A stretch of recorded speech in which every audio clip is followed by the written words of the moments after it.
Can we put a round of applause as we thank God, please? Thank you.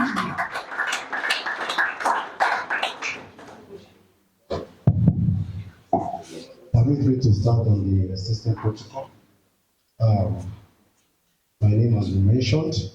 I will just spend some time to talk about the efficient livestock production for sustainable future. I can see that what I want to talk about in terms of innovation, actually this aspect now, some of them have been applied to more to crop production and all those things. Our engineers and software evaluation and everything and livestock. Let me say that livestock production play a vital role in Nigerian food security, job creation, and income generation. And it's not just about rearing, it's about building livelihood and sustaining rural community and even the nation. Because yes, we can plant, but also animal is very important for livelihood. In livestock, then we'll be going back to the Stone Age for anything we want to do. Let's look at the chart. However, there are persistent challenges. Maybe to the next slide, the first slide. Productivity remains low in many farms because of outdated practices. Feed costs are rising sharply, and also disease like ASF, bird flu continue to threaten our herds and our birds and animals. To overcome this, there's the need to improve our skill, adapt technology, and manage animal more efficiently. The next slide. What are the pillars for modern livestock production? Look at to address these challenges. I will briefly share pillars. Number one of them is the automated machinery. Number two is the nutrition and local resources, formulating balanced diets, health management and disease prevention, vaccination, and health monitoring. If you look at the first one, which is automated livestock and machinery, modern livestock production increasingly depend on smart equipment, automatic feeding or feeders, drinkers, pelletizing machine, and shaft water, and much more. There's a video below. If you can just click on that thing there, it will show this is a cow. This is in a temperature environment, but a machine has been designed to clean the dung, to clear the dung, instead of the normal person trying to clear this. So this machine was actually designed to do that with minimal human intervention. This reduces labor and a lot of things. If you move the cursor to the next one, you see this is a poultry system. And the normal system is a deep place where people go under. If you I've done it before too. If you go under, what will happen is that you know what happened. So I don't want to say to the lady, if you go under, the chickens are on top of you, and you can see the thing dropping. So there's a man there. If you continue with that video, you see a man there trying to clear that thing. And I think the normal system that has been done now is some people trying to use water to flush.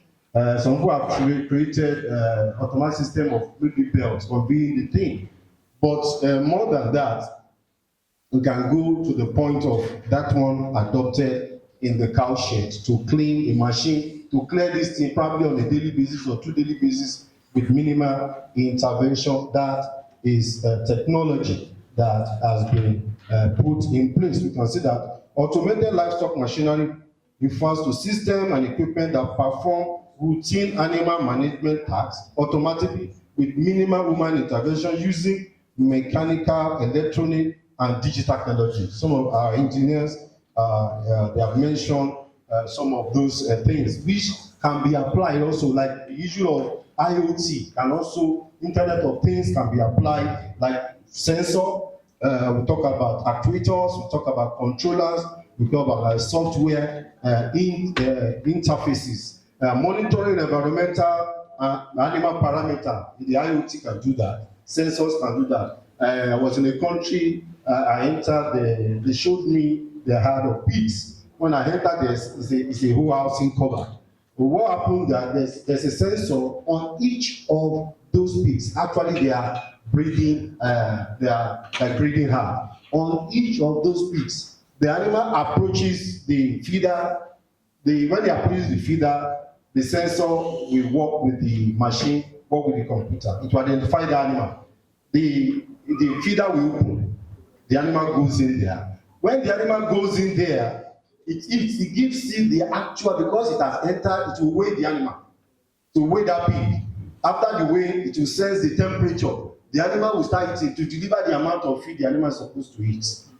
And if the temperature is beyond a certain range that's supposed to be, what it will happen is that pig, the door behind will lock, another door will open, the animal finish eating. When they cannot move back, it will move forward. It will go to another place, another pen, where the animal will be analyzed. Maybe the animal is sick because of the change in temperature. If the animal is on heat and need to be mated, it will be mated accordingly, and they also have to continue. That is automated system using sensors. We have actuators also that can move and control a mechanism that can open the door, just like I said, close the door, open the door, and also control feeding. There's a video which I have shown you. Look at the system, whole system of feeding. You know, we use a pipe now. How many inches pipe is that? It's a rubber pipe. But we can use a feeder, a deliverer that can deliver feed actually to those layers, and precise feeding, precision feeding to those layers, and feed them and also deliver the water. We have a controller, we have computer that can do that, signaling the sensor and the actuator, and also software that can work with that. What are the elements of to livestock production? Number one is increased efficiency. It does not take away part of humans, but it increases the efficiency. Just like we have been said, they are using a drone. What if you put a knapsack at your back and you want to spray 1 acre, you know when it will take you. If you use a drone, you know when it. If you use a tractor, you know what it will take you. So just like that, if you are using all these things we are talking about, you will see that it will increase the efficiency, and it will enable you to cover more ground. Automation, streamline operation like feeding, watering, milking, allowing for faster and more continuous process. Reduce labor and cost. Yes, drone. Let me put example to drone. Yes, they said the drone is expensive. He said it's expensive, a little expensive. But if you look at what is happening with farmers today, let me say crop farmers. In fact, if you want to have 1 acre, 2 acres, 3 acres, the problem farmers can bear me witness, there are no laborers. There are no laborers, no laborers. In fact, what they want to do is to take your money. If you give them more than what the work they are going to do initially, they will disappear with your money. And we have seen people that took, don't mind me that I'm going to crop this aspect. They apply to animals. There are people that will say, please help me apply this herbicide, this chemical. They will take your chemical, put water in those containers, use those water, disappear with your chemicals. And you know what you are getting. So what we are saying is that we need innovation to adopt this innovation. So yes, initial cost might be high, but it will save us a lot of problems.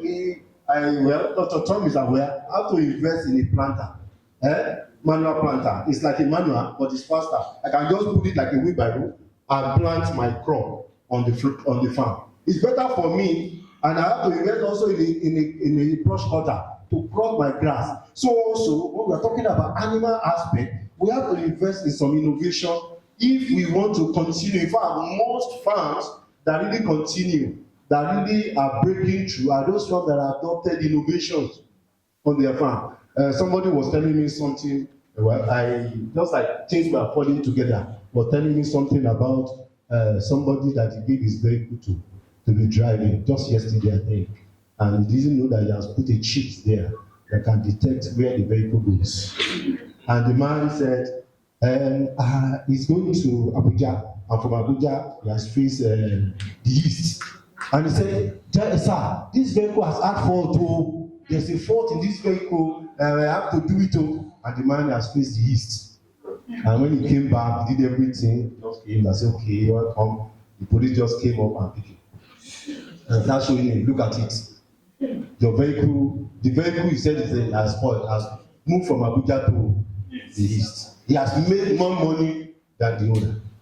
So there are a lot of things. Somebody also was saying, somebody owns a place, and the farmer owns the place. He employed people, and you know that somebody broke a lot of egg, put it in a container, and pass the gate. You know, if you carry head, they'll say, Oga, what you carry? You know, you pass through the gate with his flask, flask. You know, he brought food now, he has to take the flask out there and go and sell it to people that need conventionaries. So a lot of things happen. So if we have all these cameras, if we have all these sensors, and a lot of things will help us in able to do our work. And even if you want to employ people, we employ people that are actually going to help the situation, and that what I said, it reduce labor and cost, improve animal health and welfare. That is, we are talking about the use of innovation now. Real-time monitoring, sensor tracking devices, track individual animal health, weight, behavior, allowing for detection of disease and control. We can move our animal, we can detect when the animal is sick, using all this. Personal care also can be done. Just like I said earlier, an animal entering a place, wanting to eat, they detect the heat, they know something is wrong. That personal care is given to that animal. The system, they also can control, we can control the climatic condition and ensure optimal living condition for our animal. Enhance accuracy and data management. Precision feeding is important, and that's what I just said earlier. Precision feeding, for the automatic feeder can display exact amount of feed that an animal is going to eat per time, and which is crucial for growth and milk production. Data collection also will be possible if we are using. Medication is one important thing that most farmers get confused about. And if there are data, we'll be able to handle that. There will not be wastage. You know, when an animal is sick, what I normally say is that you don't know what antibiotics you are going to use.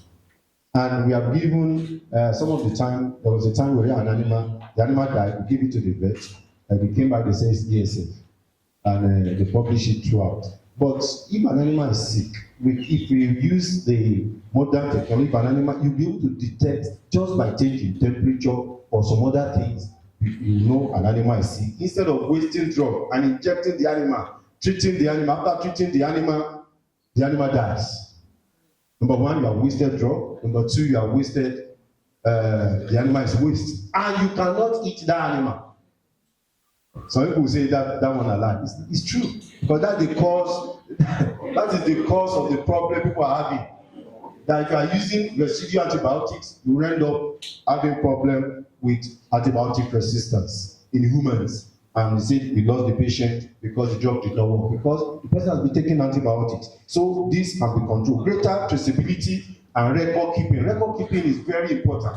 If you don't adopt the right technology in terms of using all these things we have mentioned, like internet, sensor, knowing so many things about the animal, then we cannot really keep record. Most of the farms, I must say, for animal farms, if anybody there, we don't have records.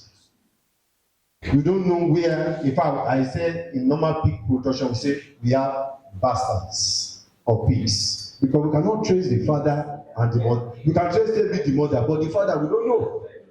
And when you say this pig, well, I'm a specialist in pig anyway, very me for. You know, that is the only aspect that we cannot really control. We can control broiler production because it comes from the people that produces mass breeders. We can control layer from the breeders. But pigs, all farmers.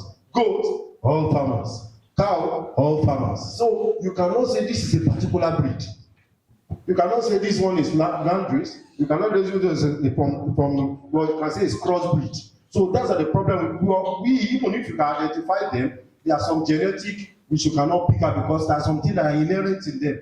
So you will not be able to. If you cannot keep record, then you will have problem in actual production. That's why most of the farm fold up.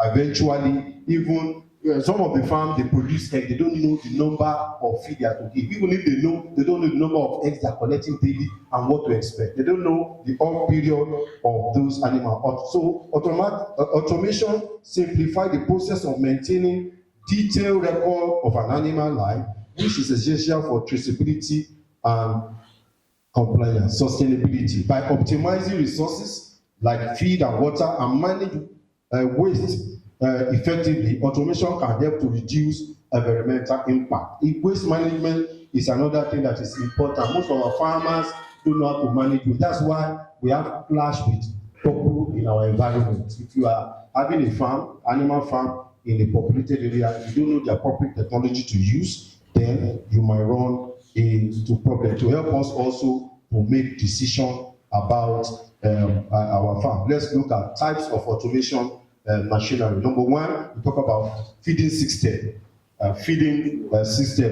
Automatic feeder, as we have mentioned, automatic mixer, which I've mentioned. We have combined feeding precision. Robotic feeders, we have robotic feeders that can deliver the amount of feed that is necessary. That's even in pasture. Well, I don't have some of the pictures here, but there's a particular robot that has been developed that was leading cow to different pasture. After feeding in this area, the robot will take some hay in his bag, and those cow will be following the robot. No humans now. To be following because of the hay that is put on that something, they will be following the robot. So the robot will enter another pasture, the cow will enter with it also and start feeding there. When they are feed there, they control it also, it will move. So it will carry another heap, they will put another heap there, the robot will move to another place. So that is a method, robotic means of feeding, and it helps because when you have large areas of land, it can do that. Now, yes, those are developed places, but we can use our local system also. We can start developing, looking at what we are doing here and putting that into our own system. It doesn't mean that we are going to import what they are doing verbatim. Monitor, we have also smart silo that monitor what is in this. Most of our places, they just go and look inside the silo and say, actually, is there seafood there? If I work in a Obasanjo farm, we have a very large, big silos, but I don't think they have monitoring devices that can monitor the level of grain there for them before the stock another demonstrate. Now we talk about milk, milking and watering system. Automatic milking unit also is possible that can automatically milk an animal. Data monitoring can also inform you that an animal can produce so liter of milk, and you can know what to do. Automatic waterer can also do that. We have climate and housing control. We have automatic ventilation. Lighting control. Well, most of our farmers do not know that we can use light to determine when a layer will come on lay. Now we can control the lighting system. There's a daylight system that will, if you start it from when an animal is quite young, you can determine that your layer should come to lay at 16 weeks or 20 weeks or more. You know, when you feed the animals, feeding is also important, but daylight is also important. So by using automation system, you can determine precisely when your animal will come on. The temperature also can be regulated and controlled. Improve comfort and reduce heat stress can be done. Let's look at health monitoring. Wearing sensor, I've mentioned that before. Feeding and movement. Also, we can use sensor to be able to, with also software on our phone. You know, somebody mentioned how many of us know our farmers do not have an Android. Yes, most of us use an Android, but we don't know the extent to which we can use them. There are vets, we call them vet software, veterinary software, that you can just take the picture of an animal or now type what you are seeing on those things, and it will give you first-hand information about what is wrong with that animal. And you'll be able to go to the vet and say, sorry, I have this challenge, I have this challenge, and be able to take care of that problem. That's health monitoring. You can use AI prediction of diseases and symptoms, just like I've mentioned. So those things are possible. It will make, that's innovation, that's technology put into animal production. Instead of outrightly waking up one day, some people, farmers wake up one day and say, my animal is dead. What happened? The enemy of the farm. It's because there's no proper monitoring. They don't have the tools necessary to know that the animal is sick. They just find the animal dead. They train at them and just say, Adekola, no, it's because they do not actually have what it takes. We can use software and technology to do that.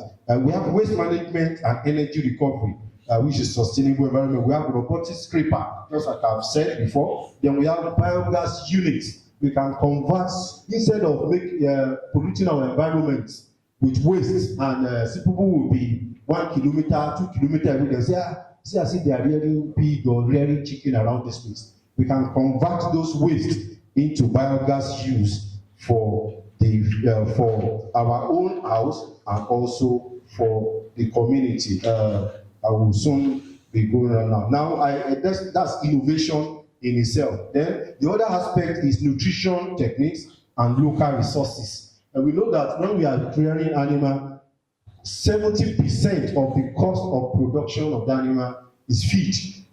And we have a lot of local resources that are not being used. We have, for instance, most of our farmers knows about cassava peel. We have maize bran, we have neem, we have groundnut hull. But there are ways of using this thing. Most of our farmers use it, and they don't use it appropriately. There are actually other methods or techniques of processing this thing and making them more usable for our animals. Those can be passed to farmers so that farmers can use them for their farm. Some of the students, I have some students that are working on something like that. The goal is to process and combine this material properly, and in drying and grinding, and even pelletizing them for use. And we know that nutrition is very important. In fact, what I discovered now is that most of our farmers do not want to buy mash feed again. Am I correct? They want to buy pellet feed or crumbs. They say it's crumbles. In fact, most of the feed manufacturing companies now, they produce pellets and crumbs. And if as a farmer, that is, yes, it's expensive. We have a pelletizing machine here, and that can also be learned and used. Because why is the advantage? The advantage is that if we prevent, because chicken first, what do they pick first? It's maize. After they are picked maize, then they'll start picking other things. So they'll first need to satisfy their energy need. But if you have a holistic diet, and some of the time they waste feed because of this picking of maize. If you have watched the way layers feed, they are noisy feeders. They just and when they are picking, some of the seed fly out, and some of them fall down. In fact, if you go to a typical laying farm, you will see feed. Even pigs, when they pick their feed, they put their mouth there, they go to drink water, you see feed on the ground. But when they have pellets and crumbles, they minimize the wastage, and also they take the whole thing inside without much wastage. Feed from formulating balanced diet. This is a very important aspect. Most farmers do not, or most even, I would say, people that are doing farming business do not know about this. They don't balance what they are giving to their animals. We have feed formulating software that can be used to formulate diet that will balance what the animal needs to take, and so that we do not be able to produce in a maximal way. We can easily formulate feed that meet nutrient requirement of poultry, pig, and ruminant, and this is part of the things you are going to be seeing. We have talked about health management, disease prevention. Healthy animals are productive animals. If an animal is not healthy, then there will be problem, which this can be looked into. If we keep accurate record and based on using technology, we'll be able to manage the health. You don't need to, some people, apology for animal productionists, apology. If you have a company, do you employ a doctor? President, are you answering? You have a company, you employ a doctor sit down in case somebody is sick here. No, you don't. If they are sick, you go to where? The clinic. So also for animal productionists, yes, vets are important, but you do not install a vet on the farm. What you do was preventive. If an animal is sick, yes, call the vet consultant to come. But if you manage health and disease very well, your animals are not going to be sick. We have biosecurity. And biosecurity also can be measured by innovations, by using sensors, by using cameras, by doing a lot of things that can increase the health of the animal. And proper waste disposal, just like we have seen, a proper collection of the waste and biosecurity measure, keeping accurate record of feed, medication, and mortality. All this can be done using appropriate tags to tag the animal. People now, just like I said, they use tag and also use chips on the animal to measure, to be able to monitor their prevention is always cheaper and smarter. Let's look at vaccination and health monitoring. That is going to the last aspect. Vaccination is very well, I would say that it's like managing the health of the animal. Vaccination is crucial line of defense. If you do not vaccinate an animal, what we are saying is that the animal should use its own immunity. If vaccination is beating maybe a dead or a virus that have been virus or pathogen that have been attenuated, have been dealt with, such that it will revive after some hours. So what will happen is that if you put it just like we use Lasota, we use Gomboro, and also Newcastle in our beds. If you put it there, because it used temperature to lower the activity. When you give it to an animal, it will take some time for it to revive. Before it revives, the animal will start developing immunity to it. So vaccination is key in health, in a line of defense. Always follow the right schedule for your species. So all these things will be looked into in terms of taking care of the animal. Daily observation, because if we do not vaccinate our animal, we are not creating a sustainable environment. Why? Because most of our birds will transmit these viruses to the environment.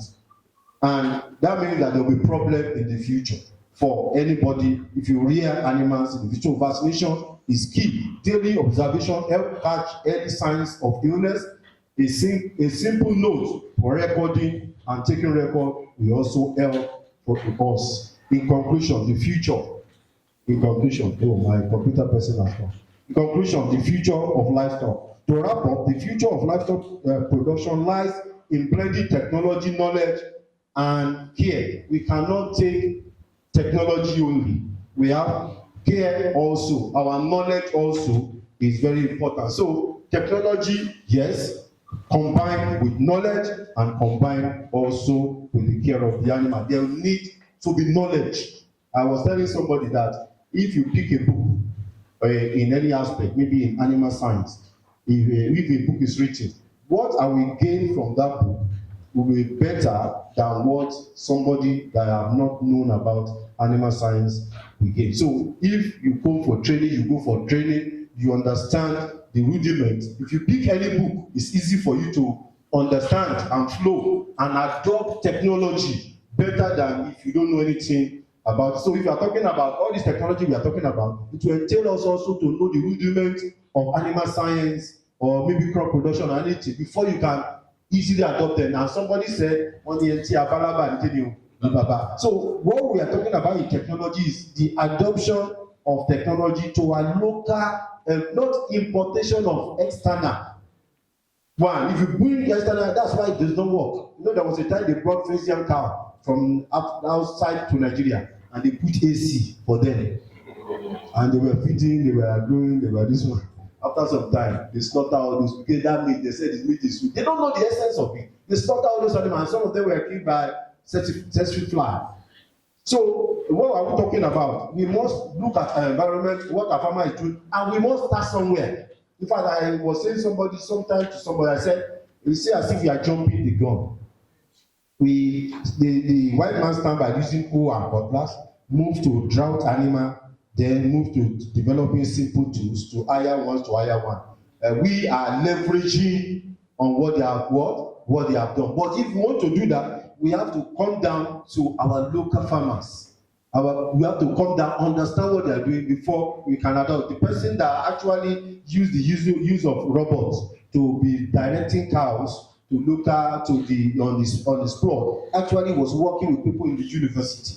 Just like they talk about collaboration, which is very important. Was working with people that are working with robotics in the university. So they came to his farm, understood the terrain, where we have hills, where we have low places, the nature of the ground, to be able to design a robot that will be able to walk.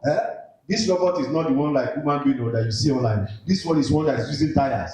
So they design it and install in a way that it can move on all those terrain and be able to do what they are asking it to do. So we must work in collaboration. Feed my broiler and passing on that, and they are putting rain on my head. One person, can we mention? Thank you, my brother. Oh, I'll come and give you the mic. I'll come. Like the AI that gives cattle to graze in the field. Thank you. Great mention of automated feeding. Automated feeding. Thank you. Another one, this side. Okay, if they are not correct, please tell them. It talks about the automation of clearing the waste of the animals. The automation that clears waste of the animals. Thank you. I thought you guys would not talk. Okay. He talked about the automated livestock machinery where the animal actually enter the place where the door closes. It measures the weight of the animal, the temperature, everything about the animal, and gives the animal the exact feed on at that moment. So if the temperature is not regulated and not okay, so it closes the door and the animal can move to another place maybe to get strength and the animal to know what's wrong with its own. It's okay. Thank you. They also talk about the machinery they are using in dairy production for making. Rather than using our hands to milk our animals, I think we are all alive and agile. Let's give ourselves a round of applause. Are we enjoying the program? We are gradually rounding up. So please, let's not get weary. We are gradually rounding up. And for the next discussion, we'll be looking at agroecology for agribusiness, which will be taken by no one else than Professor Akintayo Rahman Sanusi. Is the one representing